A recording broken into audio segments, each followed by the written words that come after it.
Tanpa mengetahui hakikat dan tujuan hidupnya, manusia akan rapuh.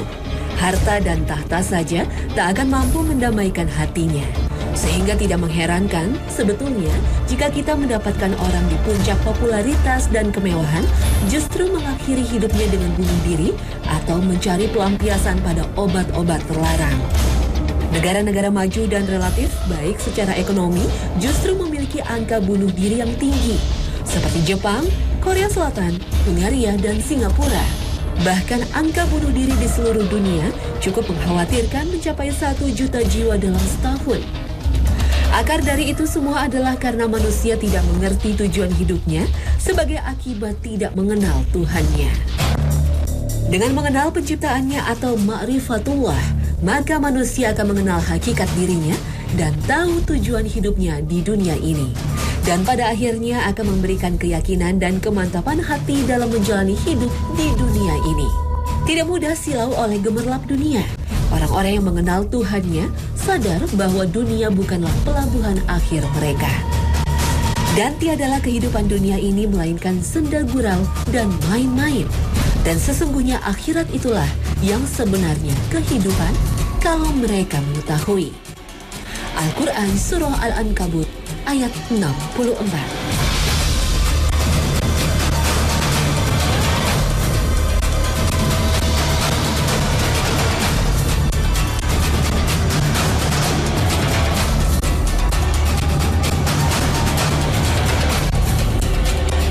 Assalamualaikum warahmatullahi wabarakatuh. Selamat pagi pemirsa Trans 7, Hasanah Ensiklopedi Islam Dunia. Pagi ini kembali hadir ke hadapan Anda untuk memberi sajian informasi yang bermanfaat yang semoga saja menginspirasi aktivitas Anda. Sebagai muslim, sekurang-kurangnya kita akan membaca Al-Fatihah 17 kali dalam sehari semalam. Surah yang disebut induknya Al-Quran ini memiliki kandungan makna yang sangat dalam dan luas. Ia ibarat pengantar dari ribuan ayat berikutnya. Surah ini mengandung pujian dan sanjungan kepada Allah Ta'ala. Suatu pujian dan sanjungan yang sangat layak untuk yang maha pengasih lagi maha penyayang. Kasih dan sayang itulah sifat yang ditunjukkan Allah dalam surah ini. Allah bisa murka tapi kasih sayangnya mengalahkan kemurkaannya. Al-Fatihah juga menegaskan bahwa hanya Allah penguasa yang tidak ada duanya. Dan sebuah poin penting dalam munajat kita dalam Al-Fatihah adalah doa kepada Allah agar senantiasa ditunjukkan ke jalan yang lurus. Sekurang-kurangnya 17 kali kita meminta hal tersebut kepada Allah. Allah Subhanahu wa Ta'ala mengajarkan demikian, artinya kita sangat rentan untuk tersesat dan disesatkan. Iblis dan keturunannya telah mencanangkan dari jauh-jauh hari untuk menyesatkan anak keturunan Adam. Jalan yang lurus itulah yang akan menghantarkan manusia kepada keselamatan dunia dan akhirat. Hanya jalan inilah yang mengarah pada kebenaran. Jalan lain selain jalan ini tidak akan membawa kepada Allah, tapi akan semakin jauh dan tersesat. Dan bukan itu saja, jalan-jalan lain itu juga akan memecah belah persatuan kita dan menjauhkan kita dari rahmat Allah Ta'ala. Allah telah mewanti-wanti kita dari jalan yang menyesatkan ini. Dan bahwa yang kami perintahkan ini adalah jalanku yang lurus, maka ikutilah dia. Dan janganlah kamu mengikuti jalan-jalan yang lain, karena jalan-jalan itu mencerai-beraikan kamu dari jalannya. Yang demikian itu diperintahkan Allah agar kamu bertakwa. Al-Quran Surah Al-An'am ayat 153. Jalan inilah yang dulu ditempuh oleh para nabi dan rasul. Inilah jalan orang-orang yang Allah beri nikmat. Para penempuh jalan ini tidak akan bisa disesatkan iblis dan turunannya. Mereka adalah orang-orang yang ikhlas, yang Allah jaga dan lindungi. Para penempuh jalan ini tidak perlu khawatir dan takut. Susah memang susah, payah memang payah. Terjal penuh onak dan duri. Karena hanya mereka yang terpilihlah yang akan bertahan di jalan ini. Sebab rombongan mereka adalah bersama para nabi, orang jujur, orang-orang yang mati syahid, dan orang-orang yang saleh. Itulah profil rombongan mereka. Allah Ta'ala berfirman, Dan barang siapa yang mentaati Allah dan Rasul-Nya, mereka itu akan bersama-sama dengan orang-orang yang dianugerahi nikmat oleh Allah, yaitu nabi-nabi, para siddiqin, orang-orang yang mati syahid, dan orang-orang saleh. Dan mereka itulah teman yang sebaik-baiknya. Al-Quran Surah An-Nisa ayat 69.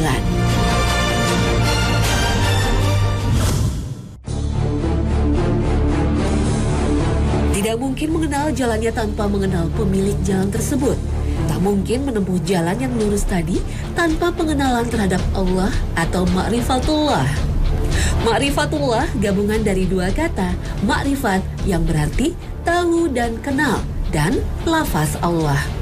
Sehingga ma'rifatullah adalah pengenalan terhadap Allah lewat ayat dan tanda-tanda kekuasaannya, lewat nama dan sifat-sifatnya.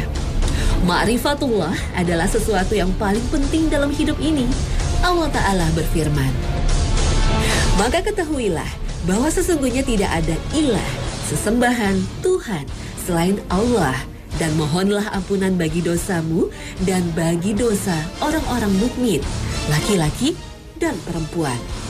Dan Allah mengetahui tempat kamu berusaha dan tempat kamu tinggal." Al-Quran Surah Muhammad ayat 19. Dengan mengenal Allah, maka manusia akan tahu tujuan hidupnya, akan mengerti hakikat hidup. Lihatlah bagaimana orang-orang yang jauh dari Allah dan tidak mengenal penciptanya. Mereka mengira semua selesai di dunia, semua kesenangan ditumpahkan di dunia. Sehingga perilaku mereka tidak ubahnya binatang ternak, hanya sekedar memenuhi tuntutan hawa nafsu belaka. Nafsu perut, nafsu bawah perut, dan nafsu kekuasaan. Tanpa peduli hak orang lain yang dilanggar, tanpa peduli orang teraniaya, tak peduli tatanan moral kacau, tak peduli lingkungan rusak. Yang penting, gue kenyang. Dan yang penting, gue senang. Allah telah mengenalkan dirinya lewat kekuasaannya, lewat tanda-tanda yang bertebaran di sekitar kita bagi mereka yang mau berpikir. Alam yang terbentang luas, gunung-gunung yang kokoh menjulang, lautan yang meliputi 2/3 dunia, semuanya bertutur tentang kekuasaan Sang Pencipta, tentang kesempurnaan dan kekuatan yang maha dahsyat yang mengatur itu semua. Dan lihatlah kepada diri kita sendiri, makhluk yang bernama manusia. Konstruksi fisik, anatomi tubuh, dan fungsi tubuh manusia, semua berbicara tentang kekuatan Sang Pencipta. Lihatlah bagaimana ajaibnya penciptaan manusia yang tadinya hanya berasal dari sperma yang membuahi sel telur dan melalui proses yang begitu rumit menjadi janin dalam perut. Dan akhirnya lahir sebagai seorang anak manusia yang sempurna. Sosok yang tadinya berasal dari satu sel membelah diri dalam bentuk yang sama, entah siapa yang mengkoordinir. Tiba-tiba setiap sel tadi membentuk organ tubuh yang berbeda. Ada yang menjadi jantung, ada yang menjadi limpa, ada yang menjadi kulit, dan ada yang menjadi rambut. Subhanallah, padahal mereka berasal dari sel yang sama. Siapa yang memerintahkan dan memprogram sel-sel ini untuk melakukannya? Dari mana mereka dapat ilham? Tidak mungkin ibu yang mengandungnya yang secara sadar mengkoordinasikan itu semua. Itulah tanda-tanda kekuasaan Allah yang dikenal dengan ayat kauniyah. Guna memperjelas lagi kepada manusia dan membuat semuanya menjadi gamblang, Allah juga mengutus Nabi dan Rasul untuk mengenalkan manusia pada penciptanya. Allah turunkan firman-Nya melalui mereka. Allah kenalkan sifat-sifatnya. Allah kabarkan apa hakikat hidup manusia dan apa yang harus dilakukannya. Allah turunkan suatu panduan agar manusia dapat selamat di dunia dan akhiratnya. Ma'rifatullah akan menghadirkan muraqabatullah atau kesadaran akan pengawasan Allah, dan selanjutnya akan menghadirkan penjagaan dari Allah. Sehingga setiap akan berbuat dosa dan maksiat akan diingatkan oleh Allah. Terkait dengan sikap muraqabah ini, ada sebuah riwayat dari Umar bin Khattab ketika beliau menjadi khalifah. Di suatu malam Umar belusukan untuk melihat langsung keadaan rakyatnya. Sampailah ia di sebuah rumah. Sayup-sayup terdengar perdebatan antara seorang anak perempuan dengan ibunya yang ternyata mereka adalah penjual susu. Si ibu berkata, "Wahai nak, campurkanlah air pada susu itu sehingga kita bisa mendapatkan keuntungan yang lebih banyak." Sang anak menjawab, "Wahai ibu, bukankah Khalifah Umar telah mengeluarkan aturan yang melarang itu?" Si ibu menjawab, "Tapi kan Khalifah Umar tidak akan tahu, nak." Si anak pun menimpali, "Bu, Khalifah Umar mungkin tidak akan tahu, tapi bagaimana dengan Tuhannya Khalifah Umar?" "Iya, bagaimana dengan Allah Tuhannya Khalifah Umar?" Umar pun terkesima dengan jawaban anak gadis itu. Haru bercampur bangga, ia pun pulang dan memanggil salah satu putranya. Mereka pun mendatangi rumah penjual susu tersebut dan melamar gadis penjual susu tersebut. Dan kelak dari keturunan mereka lahir seorang pemimpin yang jujur dan amanah, sehingga ia sering dijuluki Khulafaur Rasyidin yang kelima. Ia memiliki nama seperti kakek buyutnya Umar. Dialah Umar bin Abdul Aziz, salah seorang pemimpin dinasti Umayyah yang terkenal akan keadilan dan kebijaksanaannya.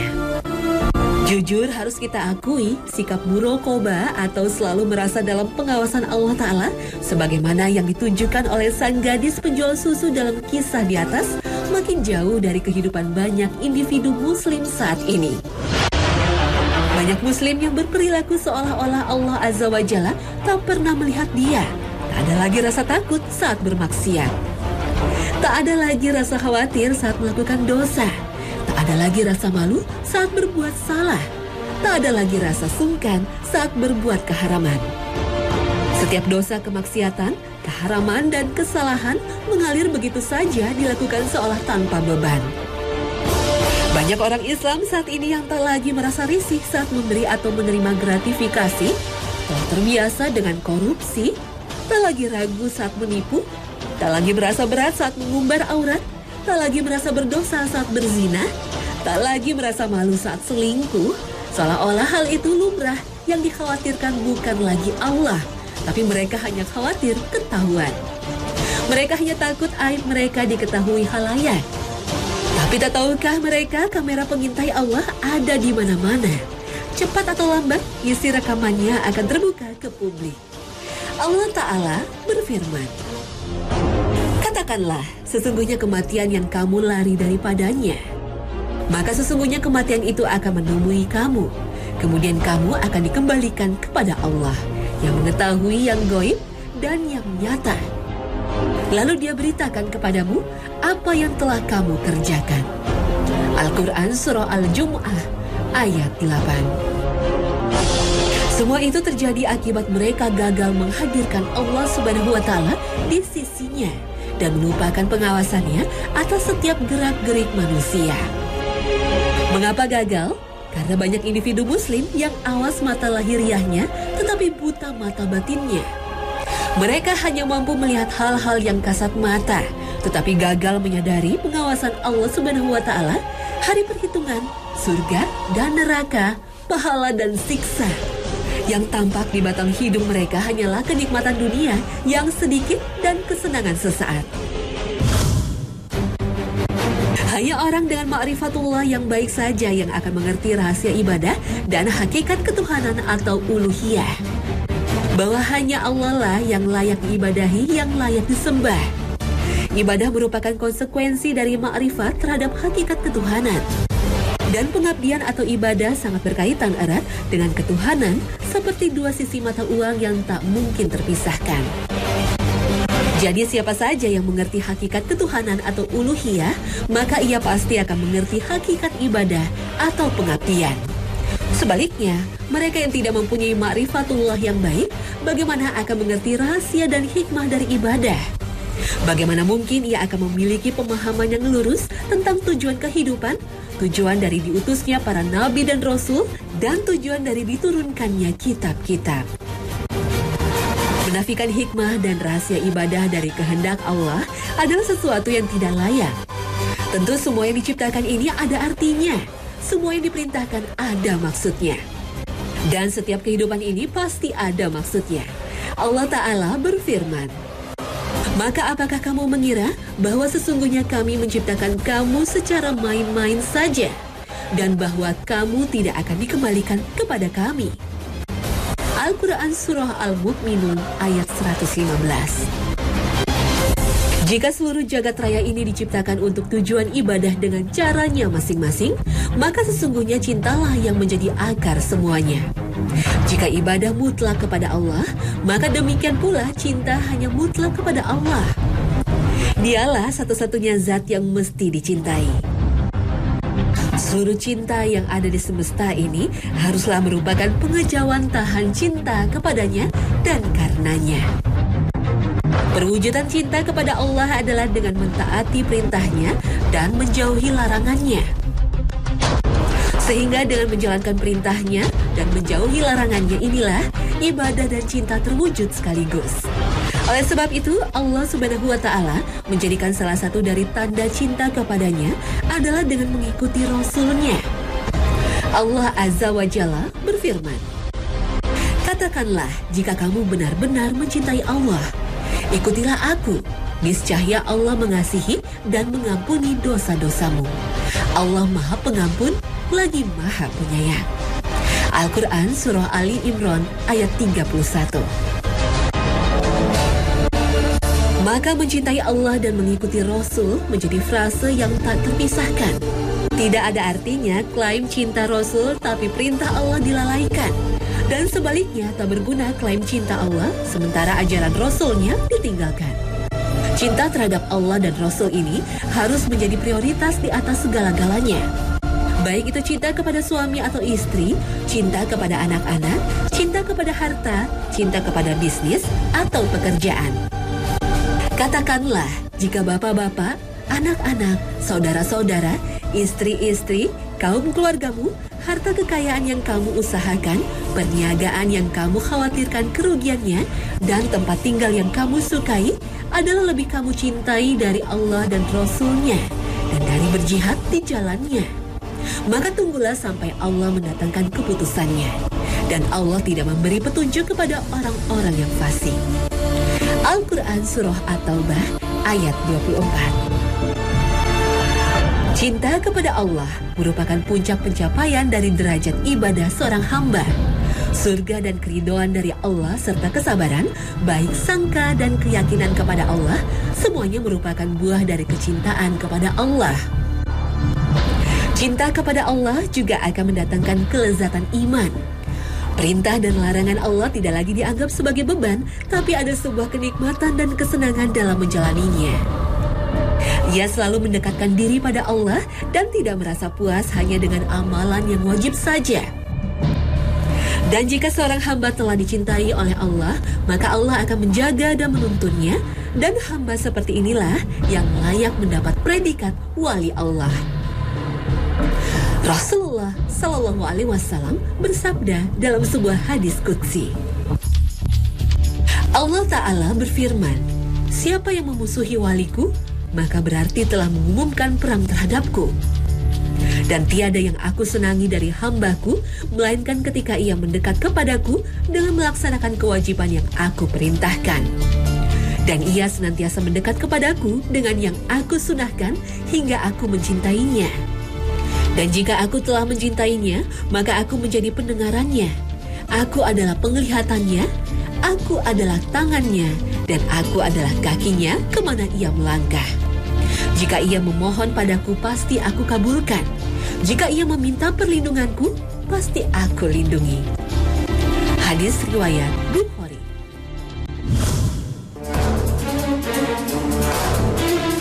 Mungkin kita pernah merasa doa-doa kita tidak dijawab oleh Allah. Ibadah yang kita lakukan tak meninggalkan bekas pada diri kita, atau kita tetap merasakan kering walaupun telah berbuat kebaikan. Jika terjadi yang demikian, boleh jadi hal itu mengindikasikan adanya penghalang antara kita dengan Allah Ta'ala. Seharusnya tidak ada jarak atau penghalang dalam hubungan seorang hamba dengan Rabb-Nya, karena Allah Ta'ala telah menegaskan bahwa Allah sangat dekat dengan hambanya. Dan apabila hamba-hambaku bertanya kepadamu tentang aku, maka jawablah bahwasannya aku adalah dekat. Aku mengabulkan permohonan orang yang berdoa apabila ia memohon kepadaku. Maka hendaklah mereka itu memenuhi segala perintahku dan hendaklah mereka beriman kepadaku, agar mereka selalu berada dalam kebenaran. Al-Quran Surah Al-Baqarah ayat 186.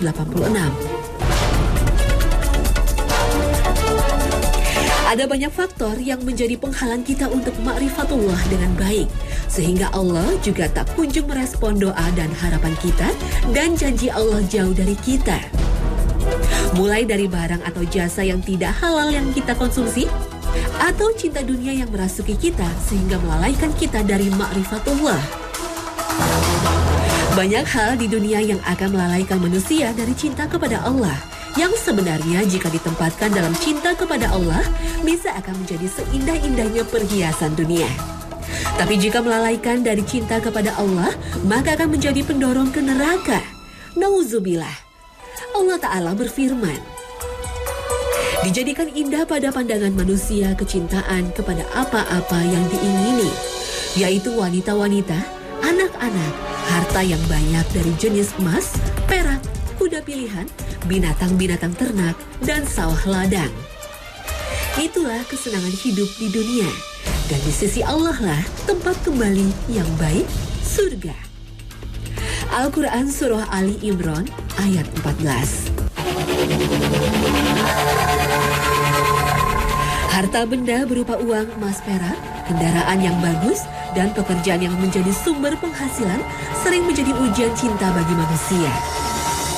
Bagi para penghamba dunia, harta merupakan segala-galanya. Harta merupakan simbol status. Setiap acara, mobilnya beda. Setiap event, tasnya berganti. Mobil mewah berjejer di garasi. Dan tas-tas mahal dari luar negeri menumpuk di lemari. Ia menganggap dengan itulah ia dihormati orang-orang sekitarnya. Demikian juga dengan pekerjaan. Apapun rela dilakukan demi pekerjaan yang diidam-idamkan. Sogok sana, sogok sini tidak peduli. Bahkan mempertontonkan aurat tak malu dilakukan, asal pekerjaan lancar dan menjadi tenar. Mereka gagal ketika disuruh memilih antara kejujuran, kehormatan diri, dan pekerjaan. Ujian berupa cinta yang kemudian menjadi penghalang antara kita dengan Allah sesungguhnya merupakan tanda bahwa Allah sedang cemburu dengan hambanya. Cara agar bisa lulus dari ujian ini adalah dengan bertobat dan kembali menata niat dan orientasi terhadap cinta yang kita miliki. Dengan meletakkan Allah Ta'ala sebagai yang pertama dan nomor satu di dalam tujuan dan orientasi cinta kita. Cinta itu ketika niatannya lurus dan prosesnya benar, insya Allah akan berbunga keberkahan dan berbuah surga kelak. Semoga kita semua menjadi orang-orang yang mampu meletakkan cinta kepada Allah di atas cinta terhadap dunia. Dan tentu saja kita semua ingin kembali ke sisi Allah Ta'ala, karena di sanalah berada surga, tempat terbaik untuk manusia kembali padanya.